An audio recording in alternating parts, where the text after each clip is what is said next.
La famille et vous apprendra à cultiver du riz. Préparons-nous pour la transplantation. Selon l'épisode 2, quand vous semez les graines de riz dans des lits de semences de pépinière ou des caisses de semis, vous avez besoin de transplanter les graines, mais avant cela il y a plusieurs préparatifs. En premier, vous devez labourer la rizière à l'aide d'outils agricoles. Cela est difficile, alors prenez une pause et redressez votre dos avant de retourner travailler.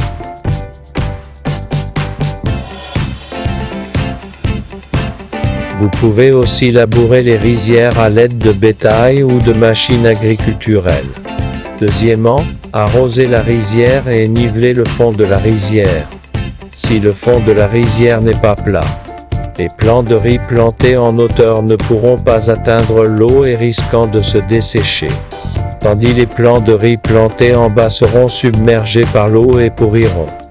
Troisièmement, l'engrais doit être répandu après avoir nivelé le fond de la rizière.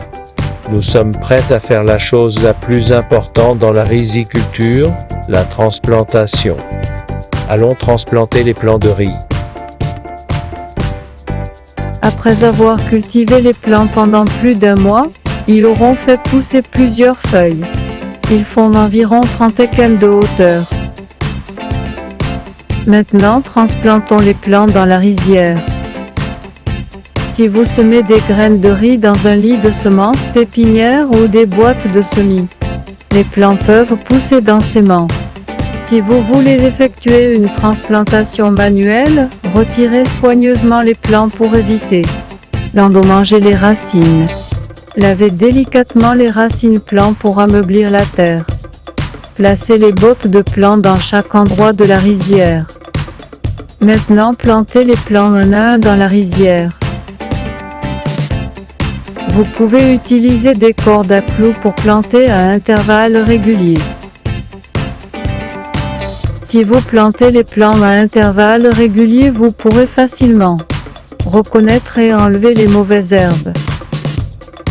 Vous pouvez aussi transplanter des plants de riz à l'aide de machines agriculturelles.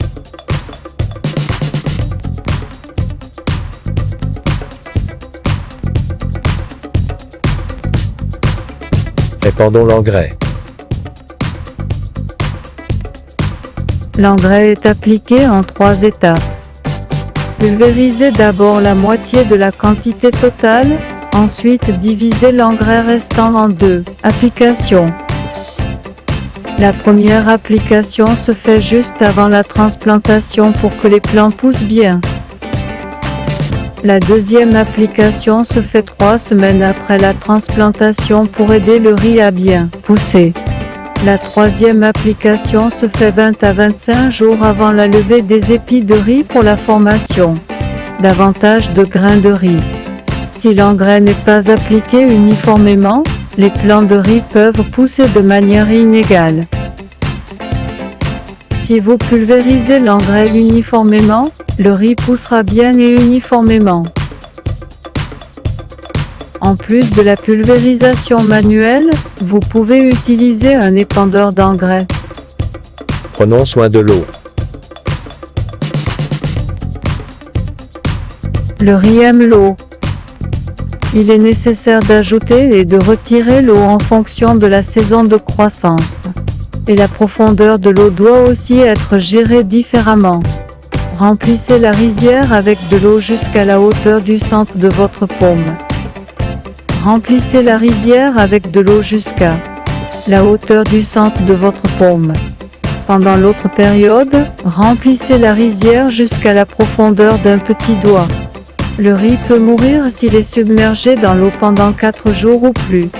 Quand il pleut beaucoup, il est essentiel de vidanger l'eau. D'un autre côté, la rizière ne doit pas manquer d'eau au point que le sol se fissure. Avec une bonne gestion de l'engrais et de l'eau, les rizières seront encore dorées cette année. J'attends avec impatience la récolte du riz.